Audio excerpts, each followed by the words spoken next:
Hello everybody and welcome back to Typical City. Well, that was frustrating. Arsenal win on penalties. They could not do it in 90 minutes and they barely did it in 100, to be honest, to actually get from 1-0 down and scrape a 1-1 draw out of the 100 minutes that were played. An unbelievable 8 minutes were added. I do not know where the referee got 8 minutes of added time from, considering time wasting is supposed to be eradicated. I understand that, but who was wasting time in the game more than anybody? Ramsdale was the one, so they've benefited from their shitty tactics of time wasting and gained the upper hand through the game. In the end of the game, they scored from 2 deflections that is the scummiest, most luckiest goal you can possibly imagine to bobble its way in and trickle its way past Ortega. It's a frustrating day, but Blues, we need to remember numerous things from this game need to be taken from it. Is the fact that first half wasn't good enough. We didn't create enough chances in that sense. That's where we weren't good enough. Possession-wise, same old City.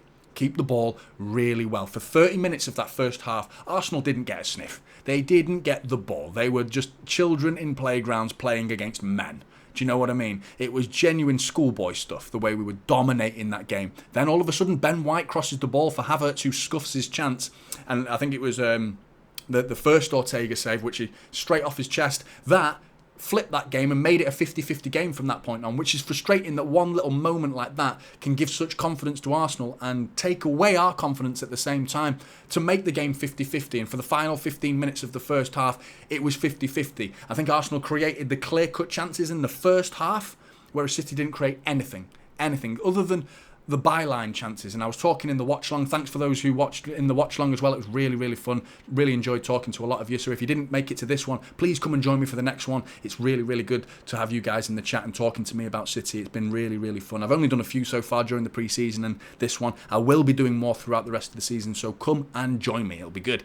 But talking about that first half again, I think Akanji getting to the byline was the only time we showed purpose to break down their defence, get through the lines, and doing it with a right-footed centre-back playing left-back, using his left foot to dribble down the left-hand side, get into the byline, crossing it, and Alvarez was just underneath it and Ben White clears it. That was the only chance, and it wasn't even a chance, it was a half chance during the first half. So first half chance creation-wise was poor, really poor. Like possession-wise, good, right, solid. We kept the ball. Just got to be more dynamic with it, a bit more purpose, creating, be a bit more thoughtful. Find Haaland, and they just sat back a lot of the time, Arsenal, and just protected Haaland. And it's up to Pep and the team to come up with a ploy, because that formation, the way they played in the first half, namely that first 30 minutes, we're going to come up against that all season now. All season. And I'm surprised Arsenal did it. They've reverted to what lesser teams do. Normally, Arsenal go blow for blow with us, and that's why they lost 3 times against us last season. This time, they came away with the result they wanted purely because they played the defensive side of the game a little bit better and dropped deeper, allowed us to have possession, allowed it. Didn't try and go blow for blow. You can't go blow for blow with City. You lose that fight 9 times out of 10. And, today they didn't. They managed the game better in the first half. Same again a little bit in the first 5-10 minutes, but then Kevin Debruyne, Phil Foden, Cole Palmer comes onto the pitch. Now, I saw in the chat some of you were saying that the doubters, the Palmer doubters, have been silenced.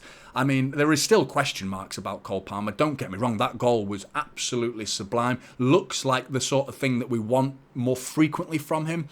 That was Mahrez. That was Mahrez in a nutshell. How many times have we seen Mahrez slow the game down, chop it onto his left foot and whip it into the top corner? What a goal. Worthy. Jeff in the live stream called it at the start of the second half. Palmer's coming on and he's going to score a goal. He actually said that we were going to win it. He got that wrong, unfortunately. But big up to Jeff for calling out Cole Palmer coming on and scoring, because who saw that one coming? Jeff did. But unbelievable performance from Kevin Debruyne. That second half, coming on, having no minutes under his belt during pre-season. Doesn't deserve to be on the losing side. He came on and dictated that midfield, Kevin De Bruyne. The worrying thing is that Kevin De Bruyne showed how important he is to us today. I would never suggest that we're a one-man team. It's very far from it. But when he's not playing, there was a gulf in quality between the starting 11 of the first half and the starting 11 after the 11 that Kevin De Bruyne was part of during that time. I thought Foden was a live wire coming on. They linked up immediately, Foden getting that chance, and Foden should have made it 2-0. We can't forget that, and that's what's frustrated me throughout Foden's career, is he scores the hard ones and he misses the easy ones, Phil Foden. Too many times I've seen him go one-on-one. We won the game and it didn't matter in the end, but the Champions League final, what a goal that would have been from Phil Foden. He did the hard bit, dribbling against Inter Milan, working his way into the box, and then he just tries to bury it and he just doesn't put it in the corner enough. Made it easy for the keeper. I want Foden to improve on his finishing ability, because it was about 8 yards out from goal. He's got to be scoring that. Albeit Ramsdale was lucky with the save, because he actually tried to put it underneath Ramsdale through his legs, and it clips Ramsdale's heel, luckily, and goes out for the post. And maybe the omens were against us when that moment happened. Maybe that was a little sign of what's to come in terms of luck, because that did not go our way. But sticking with Foden, where the area of the goal that he went for was between Ramsdale's legs. He's got bottom right, he's got top right, he's got top left, and he's got bottom left. He's got to be going either side of the goalkeeper there. He shouldn't be just trying to put it through his legs. He knows the keeper's going to spread them, and that's what he's instinctively trying to do. But you just can't miss from there. Do you know what I mean? When you're that close to goal, you've got to score. You've got to score when you're that close to goal. Frustrating. That would have been 2-0. Game over at that point. Arsenal would have been deflated. But I mean, even at that point, they weren't creating chances. They weren't creating chances. And when we go 1-0 up, we were the more likely to make it 2-0. And we just weren't able to punish them. But Cole Palmer coming on with purpose, with real purpose. And I think Pep Guardiola's celebration was a mix of celebrating, yes, we're 1-0 up, but it was very much like geared to Cole Palmer. You've shown me something today. Doing it on the big stage is what we need to see from Cole Palmer. Now, is he enough to replace Riyad Mahrez? Personally, I don't think so yet, because we're talking about Riyad Mahrez. There are very few players who are as good as Riyad Mahrez at doing that particular role, playing on the right and cutting in on the left and whipping it in and just getting goals and assists. The numbers that Mahrez was putting on the board when he was a City player. Who can do that? You talk about Elise, Rafinha, Doku. I'm not convinced any of them can do what Mahrez can do. So now you start questioning, is it worth keeping Cole Palmer? Because Cole Palmer came on, not only did he score that goal, we can't always talk about one goal. If a player scores a worldie, doesn't always mean they had a great game. Because I think Rodri, for example, was awful in the Champions League final. He had a mare in that first half. It was going on around him. But then he goes and scores a goal, and who cares how he played? Who cares? He won us the game. Do you know what I mean? But a goal doesn't mean he had a good game. I'm just saying that. But Cole Palmer did. It wasn't just about the goal for Cole Palmer. He put himself about. He offered himself for the ball. He was tackling. He was getting involved in scuffles in the corner flag, and just that he cares. And he was strong and powerful performance, I thought, from Cole Palmer. And it was a bit of a statement. I think he made a bit of a statement to Pep and to City doubters, to anyone who doubts him. Me being one of them, I'm a little bit sceptical that I don't think he's quite good enough. He swayed me today with his performance, absolutely, but. I think at the back, Ortega, I think I had question marks about him throughout the whole pre-season. There was a couple of times where he was caught on the ball. We didn't get punished. He was tackled numerous times during pre-season. He came together with Rico Lewis and gave away a goal for Yokohama. Today he was tackled a few times. Saka was closing him down. A bit worrying, but his link-up play at the start, his passing was a bit slow to Diaz and Stones, and the first point of call is the goalkeeper, and if he does a bad pass, the next player is likely going to do a bad pass, and it's a domino effect that will spread throughout the team like a virus if you make that bad pass first from the goalkeeper. So it's vitally important that he's better with the ball at his feet. Ederson is brilliant. Now, I think Ortega's actually a better shot stopper than Ederson, but I think Ederson's the better package, because Ederson's not a bad shot stopper. We saw that in the Champions League final. I keep using that game as reference, but in terms of the full package, Ederson is still the number one for me. Still the number one. I think Ortega's a brilliant shot stopper, but frustrating. I'm watching that. Yeah, just watched the game here. Watching Arsenal lift the Community Shield. Yeah, it's a big one for them. It's a big one. It's a big trophy to them. Didn't mean much to us, and it matters. It matters to City, and I think we should feel this hurt. Absorb it. Take it. Swallow that pill, and use it as motivation to go into the season pissed off, because you don't piss off this City side and get away with it.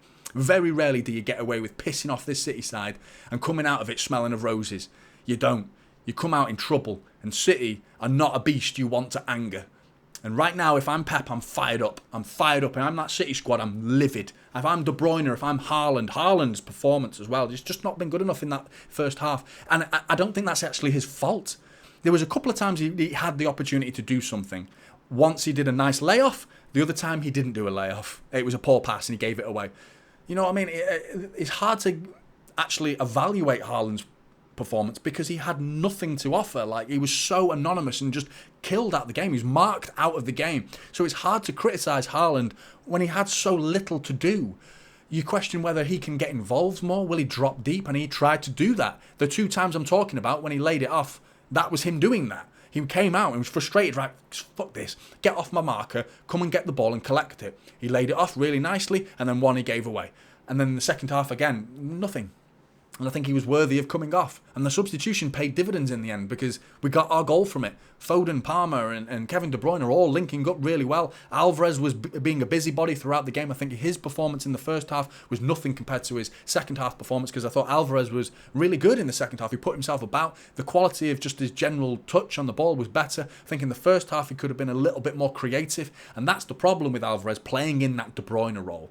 You know, he wants to be where Haaland is. He's naturally a centre forward, a number 9. He's a very, very different option to Erling Haaland, but that's his game. He is a number 9, and you're asking him to play in Kevin De Bruyne's position, and then comparing him to De Bruyne, you know what I mean? Because he's playing in De Bruyne's position, the instinctual thing for a City fan to do is compare him to Kevin De Bruyne, and he's never going to win that battle. And every day of the week, Kevin De Bruyne is infinitely better at creating chances than Alvarez will ever be. So it's harsh. It's harsh to call Alvarez at fault today. I thought Kovacic in the first half was really good. I thought that his link-up play was bringing turning defence into attack. Carrying the ball was really good. At one point, he dribbled past about 4 or 5 Arsenal players, and it was only stopped by Saliba, who did really well to get his body in front of Kovacic and send it out for a goal kick. But ultimately, this is a frustrating result. You talk about the curse of the Community Shield. Back in 2011, United won the Community Shield. That was followed by the Aguero goal against QPR. 2012, City won it. That was followed by United winning the Premier League after Robin van Persie signs for United. And Wigan, FA Cup final, Mancini gets sacked. 2013, United won it, and they were managed by David Moyes. And we all know how that season turned out for them after that. Shite. Then from 2014 to 2017... Arsenal and United rotated between winners of the Community Shield, and neither of them won the league during that 4-year spell. Neither of them won the league, but they were all winning the Community Shield. And then in 2018, City bucked that trend. And in the last, I think it's 13, 14 years now, only one team has gone on to win the Community Shield and win the league after that. So if you believe in bad luck, karma, omens, voodoo dolls, whatever superstition you want to believe in, then this is a good result for City. We're going to go and win the league. Do you know what I mean? But we're the only team that won that Community Shield and went on to win a domestic quadruple, including the Community Shield as part of that quadruple, of course. But it's frustrating nonetheless. I don't really believe in that. I think we were the better team today. I think we deserved to win the game. But we didn't have enough, didn't create enough chances, and I think that's ultimately where we fell short today. I think Arsenal created the better chances, but we were the better team, if that makes sense. It's hard to analyse a game like this, especially one that ends with a 100th minute fucking equaliser. Piss off. Shite. Anyway, if you can tell, I'm not too happy about it. But thanks very much for everyone who joined in the watch along as well. Really enjoyed having you all along. If you can join me for the next one, that will be Burnley Friday night. Looking forward to it. Got some decent numbers in that chat. Lots of you joined in, and some of the comments were great. Really enjoyed talking to you, so join me for that. Thanks very much for watching this video if you've made it this far as well. Like and subscribe. Typical City is the channel, and I'll see you in the next one. This is Typical City now, holding up 2-0.